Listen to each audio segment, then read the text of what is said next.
Nobody hands you a roadmap for perimenopause.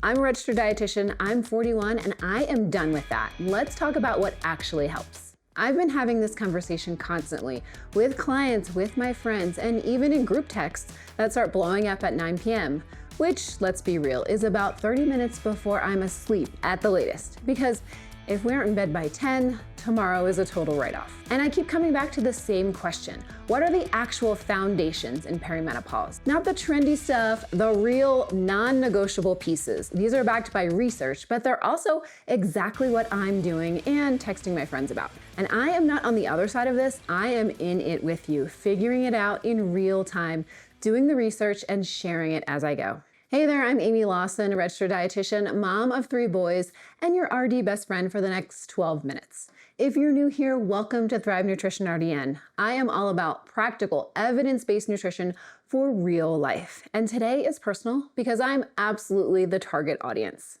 And to share just how much I am in this with you, I've got a story for you. I was in a client session just last week talking about perimenopause, and then I completely lost my train of thought. Mid-sentence, just gone, total brain fog.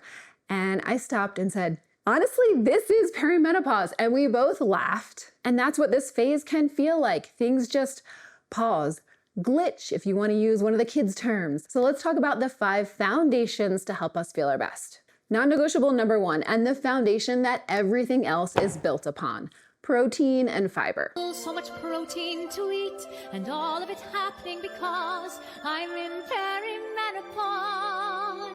I'm putting these together on purpose because they work together in perimenopause, keeping you full, stabilizing blood sugar, helping with weight management, and protecting your muscle mass.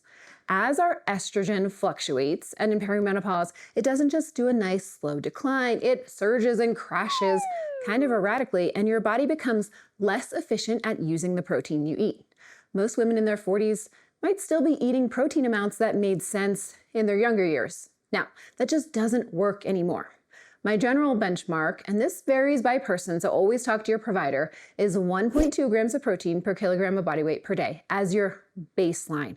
That's the floor, not the ceiling. If you're actively trying to build muscle, you're looking at closer to 1.6 grams. So for an example, a 150-pound woman, that's roughly 82 to 110 grams of protein a day. And then fiber. Fiber is so much more than just a blood sugar stabilizer. I want to give it its full moment here because it is doing so much work for you. Yes, it slows sugar absorption and helps with insulin sensitivity, but fiber also keeps you full and satisfied, which matters enormously when your hunger hormones are already feeling like they're working against you. Plus, it feeds your gut microbiome, which is directly connected to your immune system and your mood, and it supports brain health and reduces colon cancer risk.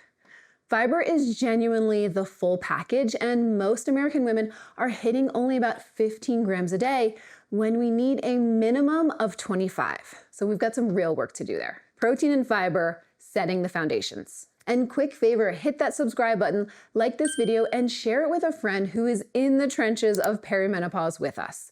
It helps this channel break through the algorithm noise, and truth content like this isn't always viral material, so it is such a help to me if you push this out, if you found this helpful. So thank you, now let's get back to it. Non-negotiable number 2, and this one gets the most pushback, and I hear you already, but stay with me. Strength training. It's not that we don't need to get cardio in. There are loads of benefits there for heart health, and most of us are already doing it or can weave that in easily. But if we want that maximum impact, strength is key. Because if nothing changes, nothing changes.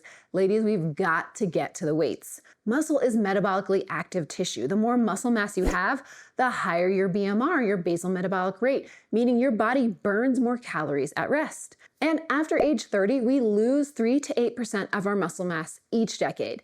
And then add to that, in perimenopause, our metabolism naturally starts to shift. So building and preserving muscle is one of the most powerful levers we can have. Strength training isn't just about strength, it's about keeping our metabolism working for us. In fact, I am doing a 5x5 program right now with my husband, Devin. It's 5 exercises, 5 reps. We are in and out in 25 minutes. The longest it has ever taken is 27 minutes, and that was because we added an extra warm-up lap run. And I am seeing real results. more tone and muscle definition that I am so happy to see. And I have a personal goal. I am working towards a real deal pull-up, and I started from zero. And when I tell you I started from zero, it was absolutely zero. And I'm seeing genuine gains, and I'm so pumped about it. So if you don't know where to start, focus on compound movements, squats, deadlifts, rows, presses. And I want to say this once, lifting heavy will not make you bulky. Women, especially in perimenopause, don't have the testosterone levels to build mass the way that men do. What we do have is the ability to build a body that functions well for decades. Think about carrying your groceries in when you're 80. It's like those memes that say, I'm not training for my bikini body, I'm training for my 80-year-old strength body. It's about avoiding frailty. Non-negotiable number 3, and this might be the one that surprises you the most. Get your labs checked. And I don't mean just the basic annual physical where everything comes back normal. Your labs are within normal limits. And then you leave feeling worse than when you walked in. I mean asking for a comprehensive workup. Here's what to ask for. Write this down or screenshot it. CBC, this is your complete blood count for general health.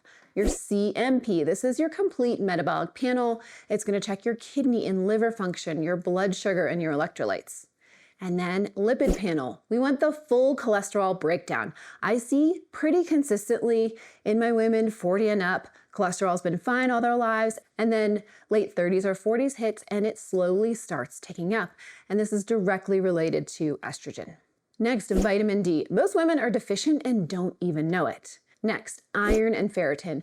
You want your ferritin above 50, ideally 70 to 100. Low ferritin can look very similar to perimenopause brain fog, so get that one checked. Plus B12, this is especially important for our energy, and if you're vegan or strict vegetarian, it is even more crucial. And then CRP, this is C-reactive protein. It measures inflammation in our body. And hormones, we absolutely want to look at these: estrogen, progesterone, testosterone, and FSH. And then the most important thing on our labs, be your own self-advocate. Ask for these labs, get an appointment so you can go through them thoroughly with your provider, whether it's your doctor or your dietitian. If you're not feeling well, keep asking questions. I've got you.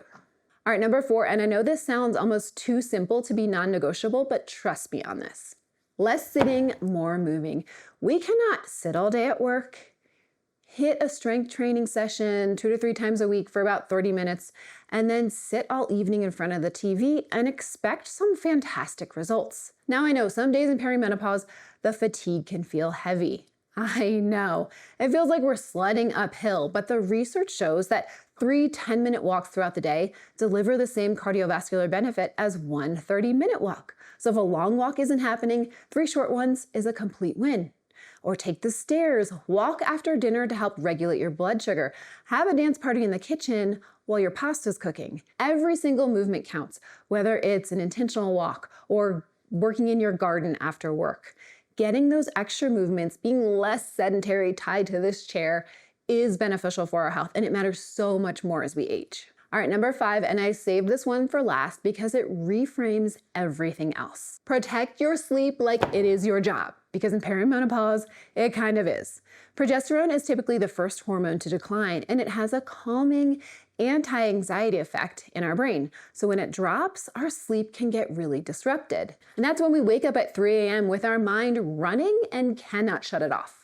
And here's the cascade that nobody talks about. When you sleep poorly, cortisol rises. When cortisol rises, your hunger hormones go a little sideways. Your satiety hormone, leptin, drops, and your hunger hormone, ghrelin, spikes. You're hungrier and less satisfied.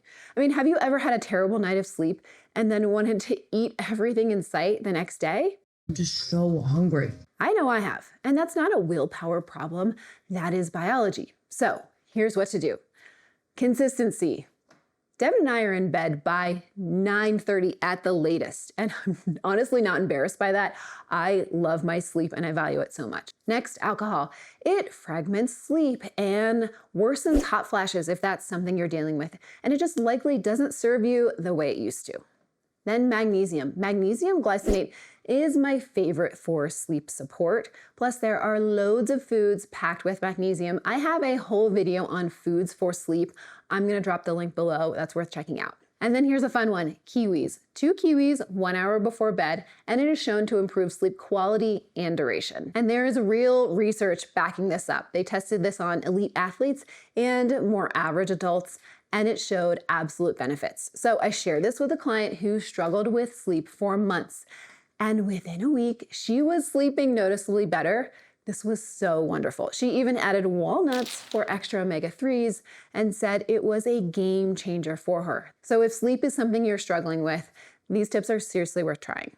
And if you want to take this further than a YouTube video, I work with my clients one-on-one through my nutrition counseling programs. We dig into exactly what your body needs, build a plan around your real life, and yes, we can meal prep together virtually. It is so fun. The links are going to be down in the description to get started. So the 5 non-negotiables. Protein and fiber, your foundation, which keeps you full and fueled and protects your sleep. Strength training, muscle is your armor, and exercise improves sleep. Every rep is pulling double duty. Labs, know your numbers, advocate for yourself. Daily movement, longevity in those small movements. Also shown to improve sleep. And sleep, because when sleep suffers, everything else suffers. Here's what I want you to see. These aren't 5 separate things. They are a loop, a positive feedback loop. You move more, you sleep better. You sleep better, your hunger hormones are more balanced.